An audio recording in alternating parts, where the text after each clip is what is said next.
Muy buenos días, nos encontramos en otra edición de La Hora Médica, gracias a Clínica Nueva Salud. En esta oportunidad lo que vamos a conversar es sobre la aterosclerosis.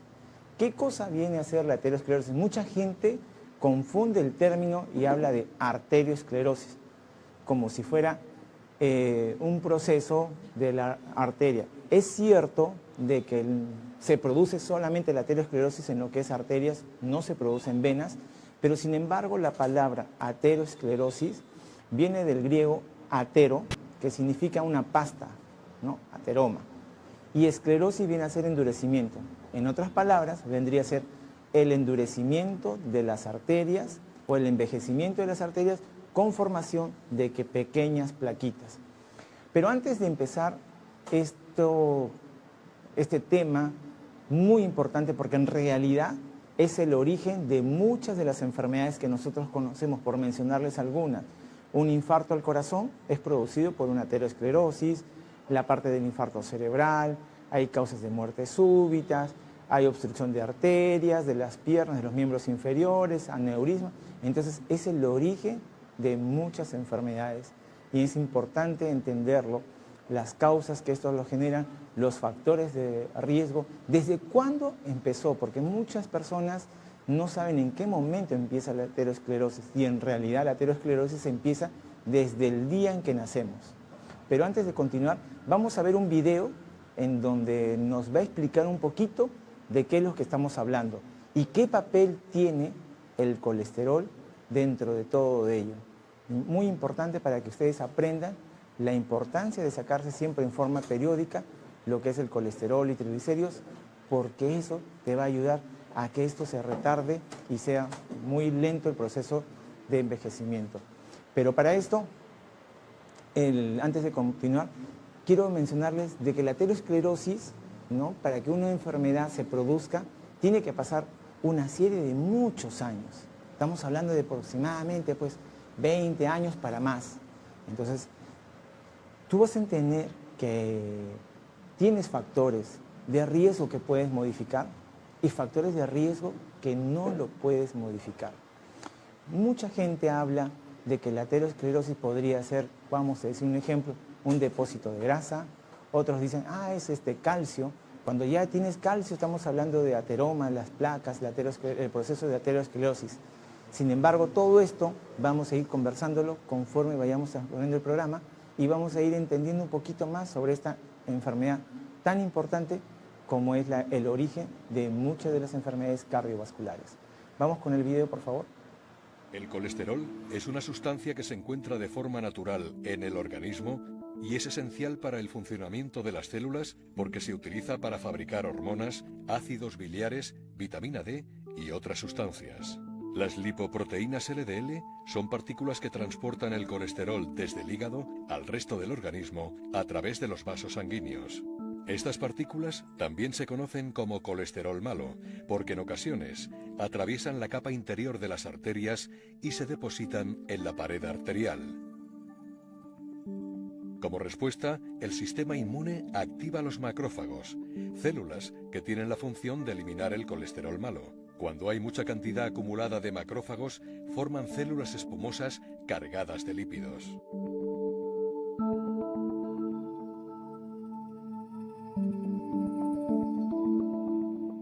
Estas células producen la placa de ateroma, que sigue acumulándose en las paredes de las arterias. Este proceso empeora cuando intervienen otros factores de riesgo cardiovascular, como la presión arterial alta, el tabaquismo o la diabetes, entre otros.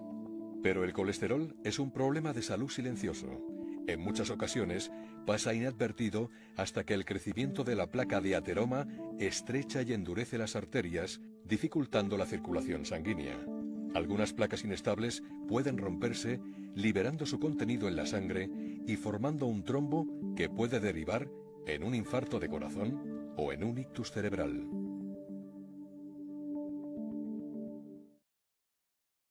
Visto, por ejemplo, eso amarillito que ustedes veían dentro de la arteria, eso viene a ser la placa de ateroma. Y hemos visto, por ejemplo, que hablan mucho del papel del colesterol, que se habla colesterol bueno, colesterol malo. Esos son términos que en realidad nosotros los mencionamos para que ustedes nos entiendan, pero en realidad no existe un bueno y un malo, simplemente es un colesterol. Lo que muy bien ha dicho ahí, son los transportadores. ¿Qué papel tiene y por qué se le conoce como malo? A ver, vamos a poner un ejemplo. Se le conoce como malo porque simplemente la grasa la lleva del hígado hacia los tejidos. Entonces, el LDL, que le conocemos como el colesterol malo, va a llevar esa grasa del hígado hacia los tejidos. Y lo que hace el bueno es simplemente transportar el colesterol de los tejidos hacia el hígado para que se metabolice. Entonces es como que el HDL, que es conocido como el colesterol bueno, trata de limpiar los tejidos. En cambio, el LDL, que es conocido como el malo, trata de llevar la grasa, el colesterol, hacia los tejidos, hacia los vasos sanguíneos específicamente. Entonces, eso con el transcurrir de los años, y muy bien lo han visto en el video, hay una capa que es la capa superficial dentro de toda arteria, que nosotros le llamamos la íntima. Entonces, en algún momento, esta íntima se va a erosionar y esa grasa, ese colesterol malo, empieza a meterse dentro. Imaginemos que ustedes en su casa tienen su alfombra y poco a poco se van metiendo partículas de polvo. Esa partícula de polvo, a la larga, va a terminar formando una especie de plaquita como de suciedad. Y eso es lo mismo que sucede cuando el colesterol malo ingresa y se va metiendo en las paredes erosionadas, en las paredes con heriditas, y ahí se van depositando la grasa y poco a poco la íntima que está ahí va a ir abultándose. Y al abultarse va disminuyendo la luz del vaso. Ese es el proceso de la aterosclerosis. ¿Desde cuándo empieza el proceso de la aterosclerosis? Empieza desde el día en que nosotros nacemos. Es como decirles el envejecimiento de las arterias. Pero en algunas personas esto se va a encontrar un poco más acelerado y en otras personas se va a encontrar un poco más lento. ¿Y de qué va a depender esto? De la serie de factores de riesgo que nosotros vayamos a tener. ¿Cuáles son en realidad los síntomas de una aterosclerosis? En realidad no existe síntomas para una aterosclerosis, no da síntomas.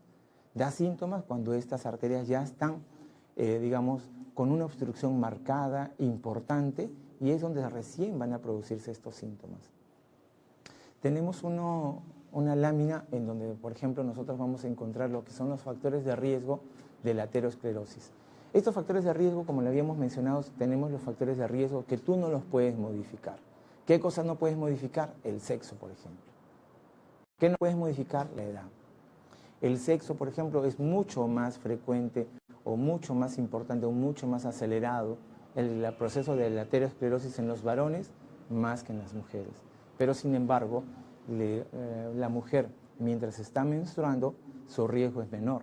Pero en el momento en que llega a la menopausia, se iguala tanto el factor de riesgo del proceso de aterosclerosis al igual que el varón.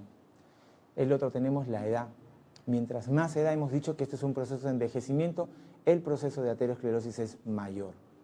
Dentro de los factores modificables, por ejemplo, tenemos la hipertensión arterial, ¿no?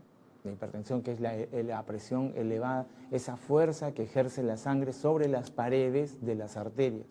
Entonces eso lo va dañando poco a poco a esta pequeña capa nosotros que le hemos llamado íntima, y entonces al dañarla a esta capita íntima, ¿qué es lo que va a producir? Se va a erosionar, se va a hacer llagita, herida, y por ahí se va metiendo el colesterol malo, porque el colesterol en realidad siempre tenemos nosotros colesterol en todo nuestro organismo, en toda nuestra sangre, porque el colesterol sirve para una serie de procesos que son para la formación de hormonas y otras partes que tiene que ver mucho en el metabolismo de distintas partes de nuestros órganos, de nuestro cuerpo.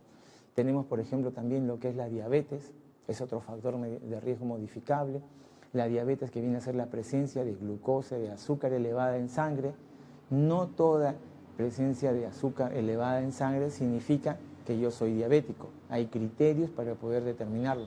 Para poder yo decir si soy o no diabético, tenemos que tener 2 exámenes separados de 2 semanas de diferencia entre uno y otro, más mayor de igual de 126 de glucosa en ayunas, ¿no? Entonces, eso hay que tenerlo en cuenta. También tener el diagnóstico certero. Ahora, muchos pacientes tienen no 126, vamos a decir que tenga 120, no tiene el valor de diabetes, pero tampoco es normal. porque hay laboratorios que van a tener menor de 100 y hay otros que tienen menor de 110. Entonces en ellos tienes que hacerle un examen adicional para descartar, ¿no?, la famosa, entre comillas, prediabetes, que se llama en realidad, en otras palabras, intolerancia a la glucosa. Y para eso hay una prueba que se llama test de tolerancia a la glucosa. Ese examen que dura aproximadamente 2 horas y en los cuales, si el paciente en algún momento presenta un azúcar mayor de 170 al estímulo de una agua azucarada, entonces si el azúcar se dispara más allá de 170, entonces el paciente es positivo a la intolerancia a la glucosa. En otras palabras, tiene lo que se le conoce como una prediabetes y por lo tanto debería de ser tratado como si fuera un diabético. Y aquellos pacientes que salen negativos, simplemente hacer controles de estilo de vida, en la dieta y todo lo demás, ¿no? Tenemos otro, por ejemplo, la dislipidemia. La dislipidemia simplemente es la alteración del colesterol y del triglicérido. En algunos puede ser alteración solamente de colesterol, en otros puede ser solamente de triglicéridos, o también tenemos la variedad en donde ambos están alterados. Entonces, como hemos dicho, es muy importante para nosotros ver la relación del colesterol, entonces, del bueno y del malo, porque hemos dicho que el malo te lleva el colesterol hacia los tejidos, hacia los vasos. En cambio, el otro se le conoce como el barredor. Te limpia la arteria, te saca ese colesterol y se lo lleva nuevamente al hígado para ser procesado. Entonces, es muy importante conocer estos valores, por eso es que a veces los pacientes tengo que me sacan a veces colesterol solo y triglicéridos solo. En realidad eso no nos sirve mucho. ¿Por qué? Porque tiene que haber una proporción entre el bueno y el malo. Si yo tengo el bueno bien alto y el malo puede estar inclusive elevado, pero dentro de digamos, una elevación leve, mi proporción, vamos a decir que es de protección porque tengo el bueno muy elevado. Entonces, en otras palabras, no tengo factor de riesgo. Pero yo, ¿cómo voy a saber si solamente me saqué el colesterol total? No tengo cómo saberlo. Y voy a ponerles un ejemplo. Todos sabemos que el colesterol total, por ejemplo, es valor normal, es hasta 200. El colesterol total está conformado por 3 tipos de colesterol. El colesterol bueno, el colesterol malo y el colesterol intermedio. Son los 3. Si yo sumo el bueno, el malo y el intermedio, me tiene que dar el colesterol total. Vamos a poner un ejemplo. El colesterol malo sabemos que es menor de 130, se considera normal. Vamos a poner que está en 120. Ustedes en su casa vayan escribiendo y vamos a ir haciendo la suma juntos. Entonces, 120 de colesterol malo, entonces vamos a decir está normal. Colesterol bueno, lo normal es entre 40 a 65. Vamos a decir que como tú comes bastante pescado y te encanta el pescado de carne oscura, entonces tienes un buen, y encima eres deportista, entonces tienes el colesterol bueno muy elevado. Entonces vamos a decir que tienes 80. Sigan sumando, vayan sumando. Tienes 120 del malo, tienes 80 del bueno, y vamos a decir que tu colesterol intermedio está normal. Se considera normal el colesterol intermedio hasta valores de 40 y otros consideran hasta 45. Vamos a decir que tienes 30, pongámosle. Entonces está normal. Hemos visto 120 del malo, 80 del bueno y 30 del colesterol intermedio. Si sumamos, sale 230.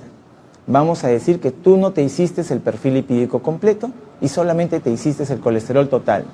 Y vienes a la consulta y te dicen el colesterol total 230. Y tu médico te dice, uy, estás mal, vamos a darte pastilla para corregir ese colesterol. Cuando en realidad estás recontra bien. Porque has visto que el malo está normal. El bueno está elevado, pero gracias a que tú comes bastante pescado de carne oscura. Y mientras el bueno está más elevado, es mejor. Y el intermedio está normal. Entonces, ¿cómo voy a decir que está mal el paciente cuando en realidad está recontra bien? Es la importancia para que ustedes vean de por qué es importante sacar un perfil lipídico completo y no estar sacando solamente colesterol y triglicéridos. Entonces, eso viene a ser lo que nosotros consideramos dislipidemia, el sedentarismo. Hoy en día mucha gente pues hace una vida sedentaria, no quiere caminar, no quiere hacer deporte, trata de que todas las cosas ¿no? las hacen sentados, todos que quieren ya no salen a comprar, a hacer sus compras, sino delivery y todo, ¿no? Entonces, todas esas cosas van a hacer que nuestro proceso de aterosclerosis sea mucho más acelerado, sea mucho mayor.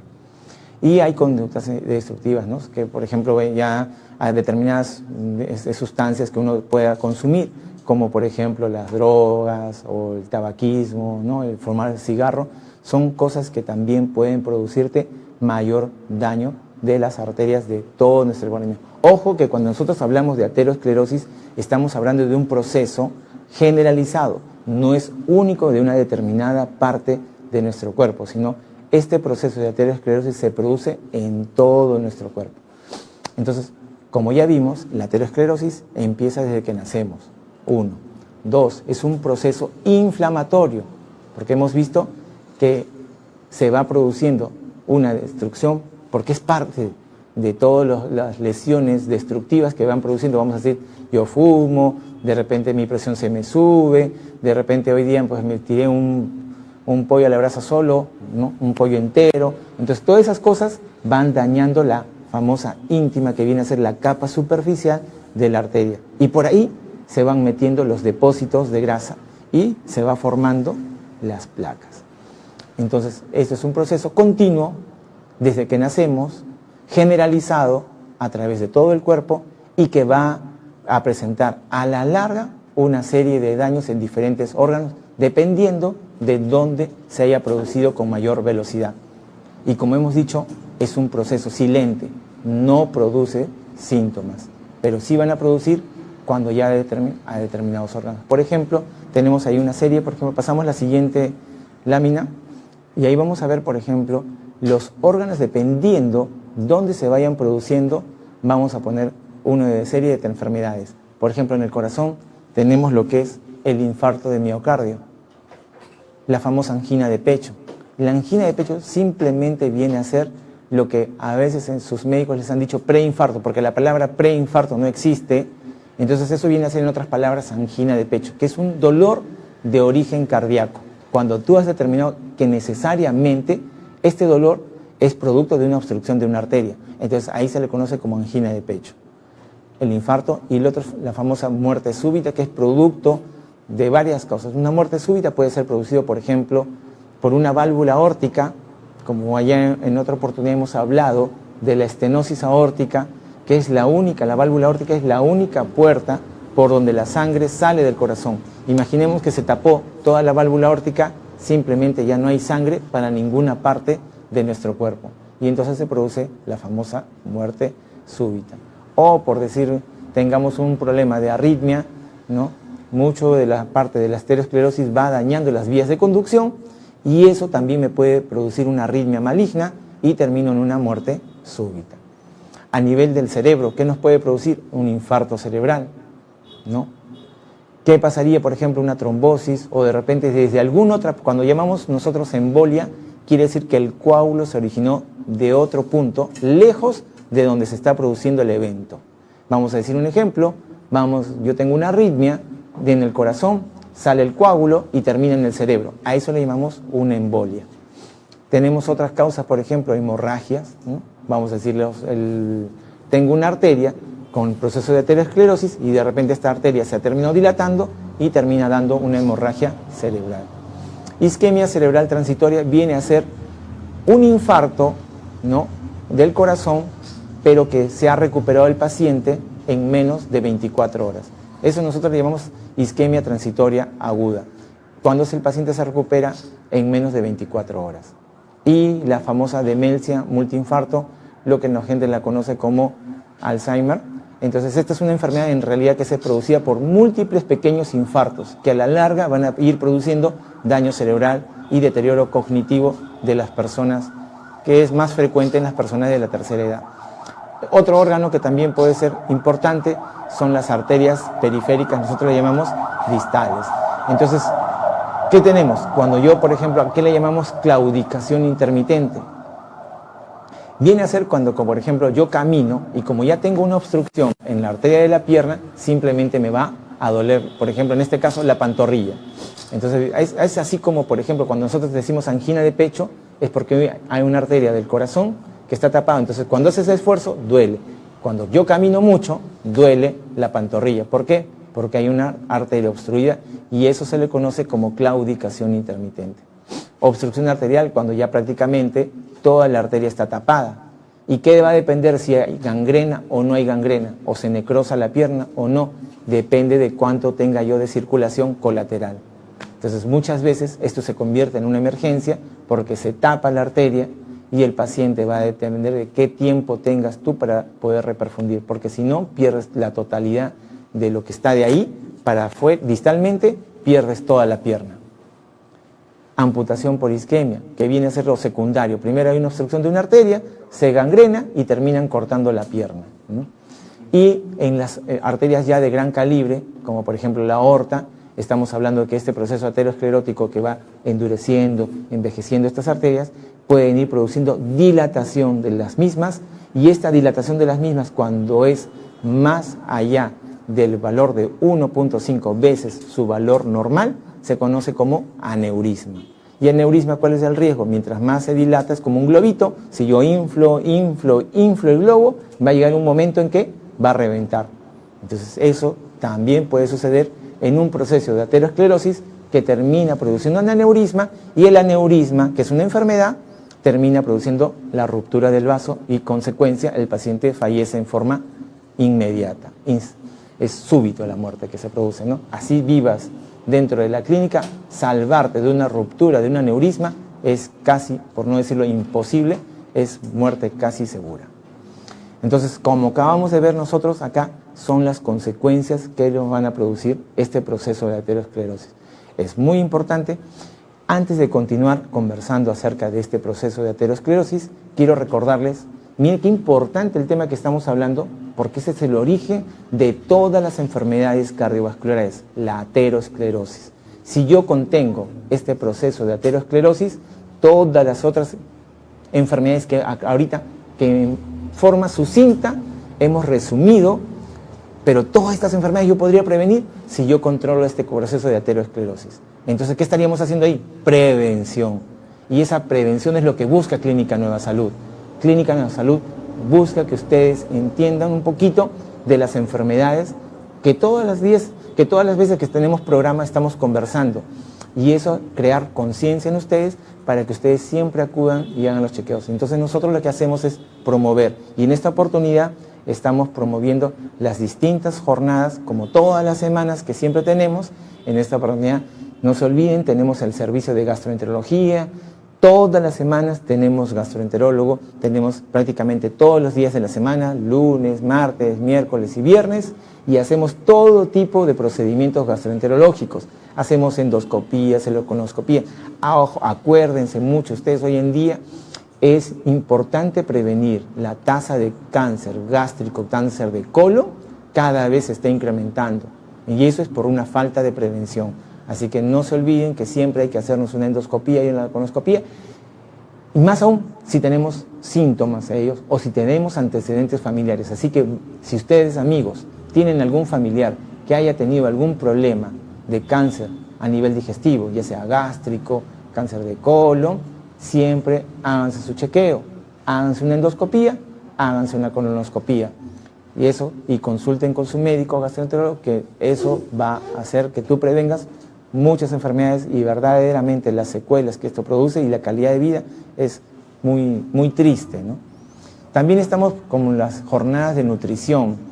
No se olviden que siempre es bueno hoy en día cambiar el estilo de vida, y qué mejor una profesional que nos oriente, como es la doctora Erika Muñante, de cómo nosotros debemos de aprender a comer, ¿no? Es muy rica la comida, ¿no?, chinchana, la comida peruana, pero sin embargo las combinaciones que a veces hacemos nosotros de estas comidas, muchas veces a la larga nos van a producir un poquito de daño, y va a hacer que estos factores de riesgo que nosotros hemos hablado al principio de la charla, va a hacer que estos factores de riesgo se aceleren y terminemos en una serie de problemas, ¿no?, cardiovasculares.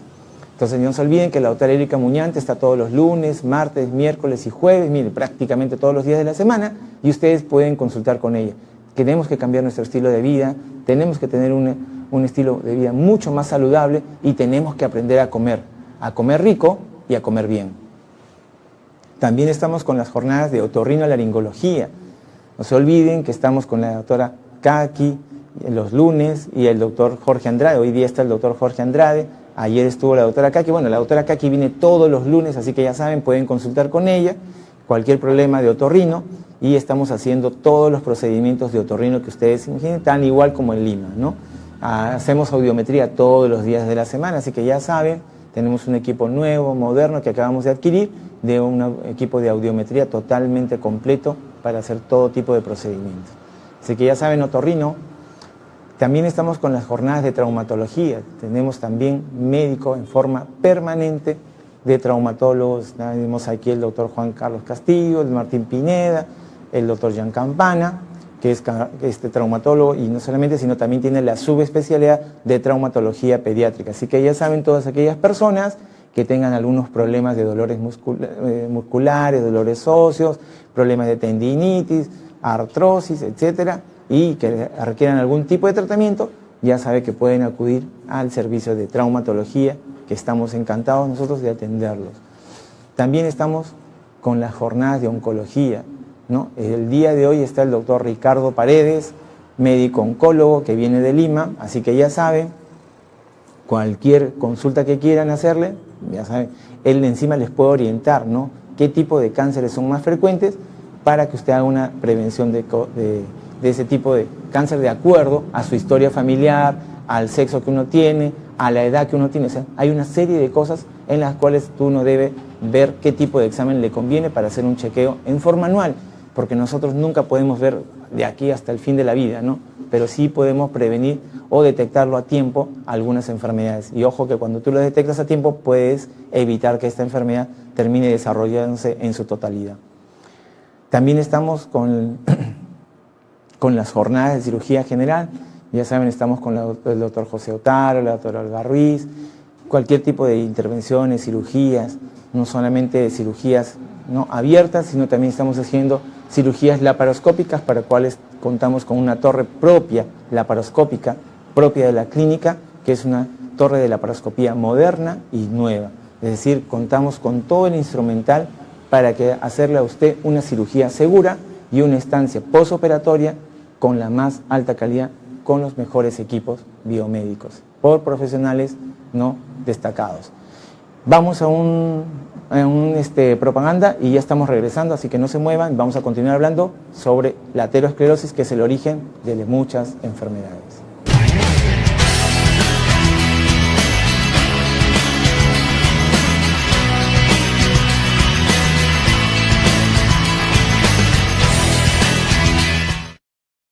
Entonces, como estamos conversando acerca de la aterosclerosis, yo le llamo el origen de las enfermedades cardiovasculares. Como hemos visto, puede afectar a una serie de órganos. Entonces, ¿cuál vendría a ser entonces ahora? Tenemos una serie de medicamentos que nosotros, digamos, va a depender de mucho de cuáles factores de riesgo yo voy a tener. Pero hay una pastilla o una familia de medicamentos que nosotros le llamamos la familia de las estatinas. Esta familia de las estatinas, que ustedes lo conocen, que viene a ser atorvastatina, que es la más conocida por ustedes, tienes rosuvastatina, que es lo último que tenemos simvastatina, que todavía hay unos hospitales, ¿no?, que lo usan, lovastatina, que ya prácticamente ya la mayoría no lo usa. Pertenecen todos estos medicamentos a la familia de las estatinas, pero lo que se ha demostrado con estas estatinas es que sí va a retardar, tiene unas propiedades antiinflamatorias de cardiovascular. Entonces, yo que les dije al inicio, que esta es una enfermedad continua, permanente, ¿no?, de un proceso inflamatorio que se va generando desde que nacemos hasta que morimos. Y ese viene a ser la aterosclerosis, el envejecimiento, endurecimiento de nuestras arterias. Entonces, como hablamos de un proceso de inflamatorio, al darle yo atorvastatina, ¿no?, a este paciente, voy a retardar este proceso inflamatorio. Pero con esto yo no quiero decir que necesariamente entonces todos deberíamos de tomar atorvastatina para detener la aterosclerosis. No, porque uno tiene que valorar mucho lo que es riesgo-beneficio. ¿Y riesgo-beneficio qué significa?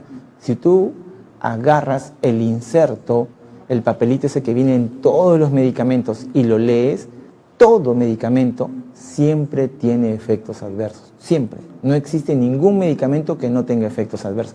Entonces, siempre cuando uno va a dar algún tipo de medicaciones porque ha hecho una valoración del paciente entre riesgo y beneficio. Entonces, yo te voy a dar el medicamento siempre y cuando encuentre un mayor beneficio que el riesgo de darte esa medicación. Entonces, si yo, por simplemente tomar un medicamento, pero no quiero hacer dieta, pero no quiero bajar de peso, pero no quiero hacer ejercicio físico, y yo voy a comer siempre, todos los días, porque se me da la gana, y ir comiendo pues chicharrón, pollo a la brasa, parrilla, todo, pero me siento protegido porque digo, voy a tomar mi atorvastatina todos los días. No, señor. Lo único que vas a conseguir es que te vaya a producir un daño hepático, un daño muscular y otra serie de síntomas digestivos, que son los síntomas o los efectos adversos más frecuentes de esta familia de pastillas llamadas estatinas. Entonces siempre hay que tener en cuenta que nosotros sí te vamos a indicar los medicamentos, pero cuando encontremos un mayor beneficio antes que ponerte en riesgo, ¿no? o llevarte a largo plazo a que tengas otro tipo de enfermedades producto de la administración de este medicamento, cuando nosotros solamente, en este caso, te estuviésemos dando por si acaso. No. Acá damos las cosas porque tienen que ser y porque estamos buscando un objetivo o una solución. Entonces, el tratamiento de las enfermedades van a depender mucho de dónde estén localizados las obstrucciones o el mayor desarrollo de estas placas de ateroma. Entonces van a depender mucho también inclusive del tipo, no necesariamente siempre va a ser quirúrgico, por supuesto que no. Tampoco no quiere decir que necesariamente vas a tener que dar pastillas, tampoco. No quiere decir tampoco que necesariamente vaya a ser una intervención, llamemos un cateterismo, por supuesto que no. Va a depender mucho de dónde se encuentre. Para grandes rasgos nada más, vamos a ver, por ejemplo, si hablamos por ejemplo del cerebro. Cuando hablamos nosotros del cerebro, hablábamos que la presencia de placas, ¿no?, de ateroma podían producirme infarto cerebral, dentro de los más frecuentes, y habían otras que son hemorragias a nivel de las arterias cerebrales. Bueno, esas hemorragias a nivel de las arterias cerebrales por una ruptura, ya sea de un aneurisma de las mismas arterias cerebrales, prácticamente, ahí ¿cómo podemos prevenir? Simplemente controlando la presión.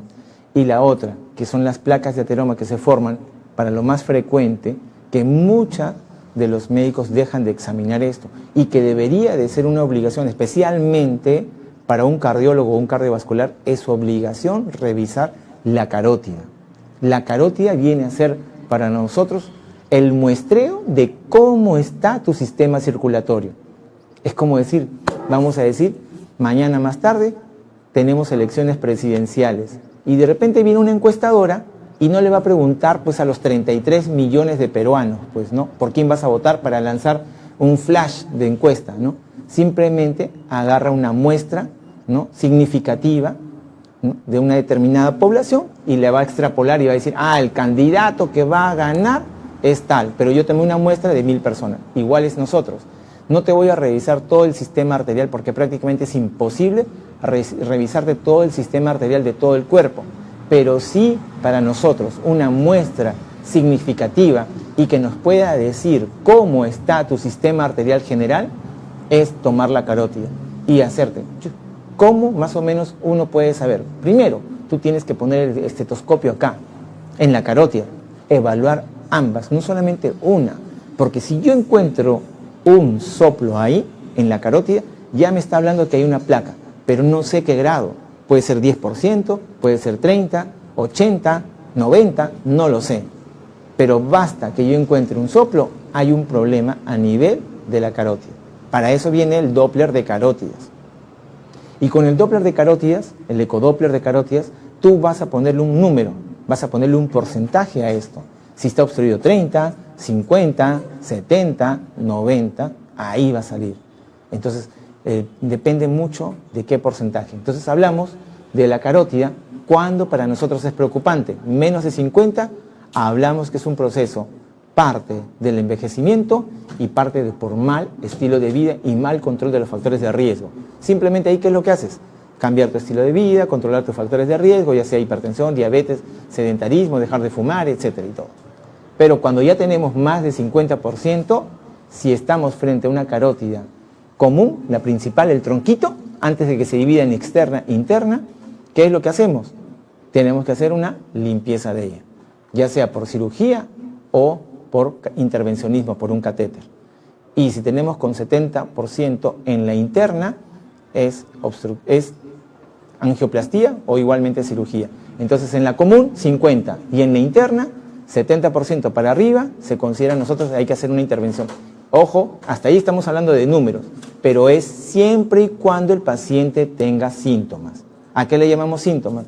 Vamos a decir, de repente se desmayó y no encontró otra causa, fue la carótida, esa es una, o de repente tuvo un infarto previo, mira, ya tuvo un infarto cerebral y le encontré esto y tengo esa cantidad de porcentajes elevados, hay que hacer una intervención. Pero si no he tenido ni infarto cerebral previo, no he tenido desmayos, no hay ningún síntoma, no se hace intervención, no se hace operación. El tratamiento es médico, así. Entonces mucho va a depender de dónde esté la localización. Ahora vamos a ir al otro lado para la parte cardíaca. Para la parte cardíaca, para nosotros, lo que es en arterias del corazón, solamente consideramos y solamente tratamos cuando son de 70% para arriba. Antes no, salvo que sea el tronco de la arteria del corazón. El tronco sí nosotros tratamos cuando es de 50% para arriba, ¿no? Algo muy parecido a la carótida común. Carótida común, que viene a ser como el tronquito, hablamos 50%. Cuando ya son la bifurcación, hablamos de 70%. Y en las arterias coronarias, 70%. Y en el tronco, cuando es 50%. El resto lo manejamos con pastillas, tratamiento médico, etcétera, ¿no? Entonces es muy importante evaluar todo eso. Ahora, a nivel distal, en las arterias periféricas, igualito. Nosotros, en las arterias periféricas es mucho más permisible. ¿Por qué? Porque muchas de las arterias tienden, para que yo haya tenido una obstrucción de una arteria en las arterias de las piernas, generalmente, vamos a decir un ejemplo, yo he tenido 80%, pero para haber llegado a 80% de obstrucción en la arteria, vamos a decir poplitea, que viene a ser a nivel de la rodilla, ha tenido que pasar muchísimos años sufriendo de este proceso de aterosclerosis. Pero este mismo proceso de aterosclerosis ha hecho que mis músculos sufran porque yo tenía, como habíamos conversado anteriormente, dolores en las piernas cada vez que yo caminaba y eso se llama claudicación intermitente. Y eso ha hecho que yo cree distintas arterias pequeñas, calibre, pero que van a ser colaterales. Entonces yo podría tener 80, 90% de obstrucción en la arteria principal, pero si he creado una buena cantidad de colaterales, eso es tratamiento médico. Entonces, cada caso, cada paciente en realidad hay que individualizarlo. Acá no es como la matemática que 1 más 1 es igual a 2, no. Acá en medicina puede ser 1 más 1, podemos terminar en 3, podemos terminar en 4 o podemos terminar en 2. Entonces, cada paciente es individual. Como hace poco encontramos a una paciente, ¿no?, que tenía 95 años, sin embargo, tenía un problema, ¿sí?, de la válvula aórtica de grado severo. Y preguntaba a la paciente, ¿cuál es el tratamiento? Lógico, el tratamiento es quirúrgico, pero olvidándome de la edad. Pero en un paciente de 95 años yo no la voy a meter a una cirugía, porque simplemente es casi seguro que no sale de sala de operaciones. Entonces, ¿cómo un diagnóstico que es quirúrgico independientemente de la edad? Porque si ese paciente hubiera tenido 70 años, 75, sí, se le opera. Pero 95 años hay que ver el contexto. Ya tiene otras comorbilidades, quiere decir otras enfermedades, tiene la misma edad, que lo va a impedir a que haga un buen posoperatorio. Entonces lo más probable es que el paciente no salga. Entonces, ¿cómo lo manejamos esto? Tratamiento médico. Entonces, mucho va a depender del paciente, su estado de salud, o sea, me refiero a qué otras enfermedades tiene acompañando y no solamente eso, sino la edad del paciente. Entonces, de acuerdo a eso, uno te va a dar el tipo de tratamiento el más adecuado para su persona, ya sea quirúrgico, intervencional, ¿no?, o tratamiento médico. Entonces ahí viene la palabra de lo que nosotros hablamos de la aspirina. Y nos dicen, ¿la aspirina es bueno? Por supuesto que sí. Todo proceso de aterosclerosis va a terminar, como muy bien lo vimos en el video, creciendo y creciendo y creciendo la placa de ateroma y disminuyendo la luz de la arteria. Pero tarde o temprano esa placa, mientras más grande es de ateroma, va a terminar, nosotros llamamos disrumpiéndose, va a ir terminando rompiéndose esa placa. Y al generarse esa placa, va a formar un coágulo. Y al formarse el coágulo va a taponear la arteria. ¿Y qué hace la aspirina? Evita o, digamos, previene que se forme ese tipo de cosas. Y entonces, sí es bueno en una persona que tiene factores de riesgo tomar ese tipo de medicación, por supuesto que sí. Siempre y cuando, como habíamos dicho, tenga las indicaciones y no tenga otras enfermedades, digamos, asociadas. Vamos a poner un ejemplo, que de repente encontraron, sí, placas de 30%, no significativas, pero vamos a decir que yo tengo gastritis o úlcera gástrica. ¿Le daría al paciente aspirina? No, porque lo único que yo voy a creer, una placa de 30%, ¿qué me puede significar? Nada, pero le voy a dar por prevención y le voy a terminar haciendo que esa úlcera o esa gastritis termine sangrando. Entonces le voy a crear un problema. ¿Ves? Como cada paciente es diferente. En cambio, que yo tengo una paciente de 90% de obstrucción, ¿no?, en la carótida y tiene gastritis, ¿le doy o no le doy aspirina? En este caso, sí, le doy un antiagregante, que vendría a ser la aspirina, pero tengo otras opciones, como por ejemplo el clopidogrel, que es menos lesivo para la parte gástrica. ¿Pero le tengo que dar? Sí, le tengo que dar, porque en la tabla de valores de riesgo-beneficio, el beneficio sería mucho mayor al darle esta medicación para evitar de que esto termine en un infarto cerebral. Entonces, vean cómo a veces nosotros las opciones de tratamiento van a variar mucho de acuerdo al tipo de paciente. Entonces, en Clínica Nueva Salud, para recordarles, nosotros mucho nos importa lo que es la parte preventiva y por eso, también antes de pasar las campañas y jornadas que vamos a tener esta semana, quiero agradecer a todas las personas que nos ayudaron, ¿no? Ya vamos a pasar el video en el siguiente programa el día jueves, ¿no?, de la ayuda social que dimos a nuestros hermanos de Chamorro del Carmen, en las cuales nosotros pues llevamos, ¿no?, una serie de víveres y cosas, ¿no?, más esenciales para en estos momentos que estamos viendo difíciles de los desastres naturales que están pasando, ¿no?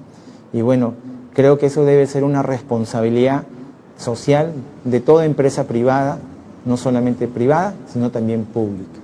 Así que si todos nos diéramos la mano, creo que podríamos construir una mejor ciudad y un mejor país. Así que, por favor, a todos nuestros amigos, ¿no?, personas de buen corazón y empresas privadas, siempre tratemos de dar la mano a nuestro prójimo para que estas cosas que están pasando, no, digamos, el sufrimiento sea menos posible, ¿no?, lo menor posible, ahora que hay mucha escasez de agua, ¿no? Entonces acá en Clínica Nueva Salud estamos haciendo mucho lo que es la promoción, hablamos también lo que es la parte del dengue, ¿no?, una enfermedad que ahorita con todo lo que está pasando está aumentando la tasa de enfermedades del dengue. Acuérdense, ya lo tuvimos con el doctor Aguilar y hablamos sobre esto. En Clínica Nueva Salud nosotros, por si acaso, tenemos todos los kits para hacer el descarte de dengue en forma inmediata, ¿no?, porque ayer justo tuve un paciente y no han encontrado para poder hacer la evaluación del dengue. Bueno, acá en Clínica Nueva Salud lo hacemos en forma inmediata, en 10 minutos tú vas a tener el resultado si tienes o no la enfermedad del dengue. Así que ya saben, pueden acudir. Y las jornadas que tenemos esta semana, nosotros acá en Clínica Nueva Salud, no se olviden, tenemos las jornadas de gastroenterología, quiere decir todas las especialidades relacionadas a la parte del estómago, del colon. Estamos, no se olviden, la consulta más el perfil hepático, todo por 80 soles. O sea, te vas a tener una evaluación completa de tu hígado, a ver si tienes el hígado graso. Ya saben, hacemos todo tipo de procedimientos, colonoscopía, endoscopías. También estamos con las jornadas la siguiente, por favor, de nutrición, donde estamos con la doctora Erika Muñante. Ya saben, tenemos nutricionista prácticamente todos los días de la semana, así que no se olviden, llamen por teléfono, a través de las redes sociales, WhatsApp, y saquen una cita, ¿no?, para lo que es cómo aprender a comer, cómo tener una dieta. Quiero bajar de peso, quiero tener una vida más saludable, soy hipertenso, me han dicho que haga dieta, bajo en sal, o soy diabético, ¿qué puedo comer? Todo eso te lo puede responder la doctora Erika Muñante, especialista en nutrición. También estamos con las jornadas de otorrinolaringología. Ayer estuvimos con la doctora Kaki, ella siempre viene todos los lunes, así que ya saben, la doctora de los lunes, la doctora otorrino. y el doctor Jorge Andrade, que está los martes. Así que hacemos todo tipo de procedimientos, desde timpanometría, audiometría, ¿no? Laringoscopía nasal, etcétera, todo. Así que ya saben, no tienen por qué ir a Lima. Y es más, son médicos de Lima, la doctora Kaki, que viene todos los lunes. También estamos con la jornada de traumatología, tenemos a los traumatólogos, y no, tenemos al doctor Martín Pineda, al doctor Castillo, y tenemos al traumatólogo también que es especialista en traumatología pediátrica, el doctor Jan Campana del Hospital del Niño. Así que ya saben, es un lujo tener una subespecialidad de traumatología pediátrica, y qué mejor del Hospital del Niño. Así que ya saben. Y las jornadas de oncología tenemos al doctor Ricardo Paredes, que viene de Lima, oncólogo. Siempre, no solamente es necesario tener una enfermedad oncológica para acudir a un oncólogo, sino también para que nos oriente qué tipo de exámenes debo hacerme para chequearme de acuerdo a mi sexo, a la edad y a la historia familiar para prevenir el famoso cáncer. También estamos con las jornadas de cirugía general. Nosotros tenemos una torre de laparoscopía propia de la clínica, moderna, nueva, así que tenemos todo el equipamiento para que tú tengas una cirugía segura y acorde y para el manejo postoperatorio. Así que ya saben, tenemos las salas quirúrgicas más completas de la región y mejor equipadas, con profesionales a su cargo.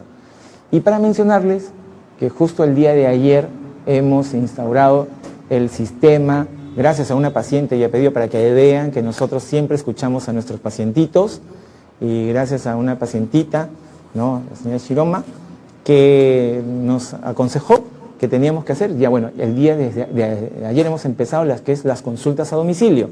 Así que ustedes pueden llamar las consultas a domicilio de medicina general, están saliendo con la ambulancia, van a su casa, le atiende el médico, le va a dejar su receta, o si usted requiere algunos exámenes, no solamente hacemos el tipo de tratamiento, sino también tenemos lo que es los exámenes de sangre a domicilio. Entonces, simplemente usted nos manda su orden, nos llama por teléfono y ahí estamos en la puerta de su casa para tomarle todas las muestras que usted le haya indicado su médico o algún médico de la clínica, y de repente usted no quiera, por X motivo, no pueda salir, o porque tenga algún pacientito que está postrado, nosotros vamos, no se preocupe, ahí le sacamos la muestra y le enviamos todos los resultados. Además, no solamente tomamos las muestras, sino también vamos a domicilio a instaurar el tratamiento que usted necesite. Usted simplemente nos envía su receta y mandamos al personal para que vaya, y personal totalmente calificado para que le ponga su medicación en todas las comodidades de su casa. Así que ya saben, pueden llamar a nuestros números telefónicos, a las redes sociales o WhatsApp, y puede preguntar por las consultas a domicilio, tratamiento a domicilio y los exámenes auxiliares, ¿no?, a domicilio. Así que ya saben, poco a poco vamos a ir mejorando. Necesitamos que ustedes nos aconsejen, nos recomienden, como hizo esta pacientita. Así que ya saben, espero que este tema muy importante de aterosclerosis, que es el origen de todas las enfermedades cardiovasculares, ya saben, si yo ataco la aterosclerosis, voy a evitar toda esta serie de enfermedades que hemos conversado el día de hoy. Así que ya saben, controlen sus factores de riesgo, cambiemos el estilo de vida y tengamos una vida mucho mejor. Y así evitamos. Así que nos vemos el día jueves con otro nuevo programa acá en La Hora Médica, gracias a Clínica Nueva Salud, siempre, ya saben, por Canal 60, Cable Chincha. Nos vemos, chao, chao.